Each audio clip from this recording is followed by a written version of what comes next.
একটা বিষয় বুঝতে একটু অসুবিধা হচ্ছে, কেউ খারাপভাবে নেবেন না। এই যে আর্চিকরের ঘটনা, অভয়া খুব খারাপ ঘটনা, এ নিয়ে কোনো প্রশ্ন ওঠে না। আমরাও চাই ওই জানোয়ারটার ফাঁসি হোক, কিন্তু তারপর যে রাজনীতি হতে হতে হতে হতে যে জায়গায় গেছে আপনারা সবাই বুঝতে পারছেন। তো এখন একটা নতুন জিনিস সামনে এসছে, তাতে আমি নিজেই খানিকটা কনফিউজড।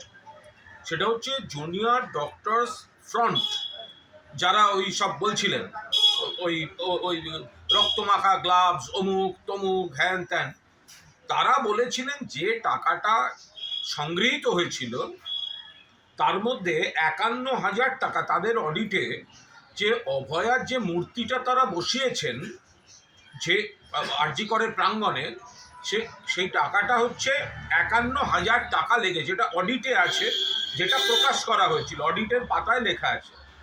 আবার গতকাল আরজিকর নিয়ে একটি কনভেনশনে যিনি শিল্পী, তিনি অসিত সাঁই, তিনি বলছেন যে আমার একটা আবেগ থেকে, বেদনা থেকে আমি মূর্তিটা তৈরি করেছিলাম এবং বিনামূল্যে দিয়েছিলাম।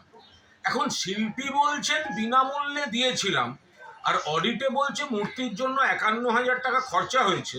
এইটা আমি একটু কনফিউজড হয়ে গেছি। ওই যে আমি সোমা বলছি, তারপর ১৫০ গ্রাম, তারপরে ওই রক্তমাখা গ্লাভস, এখন কনফিউশন হচ্ছে।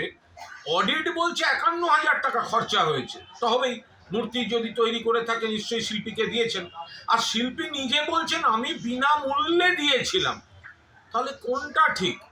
জুনিয়র ডক্টর ফ্রন্ট যারা আছেন তারা অন্তত একটা জোড়াতালির বিবৃতিও দেবেন। তো অডিটে বলেছেন ৫১,০০০ টাকা, আর শিল্পী বলছেন বিনামূল্যে দিয়েছি, তাহলে ৫১,০০০ টাকাটা গেল কোথায়?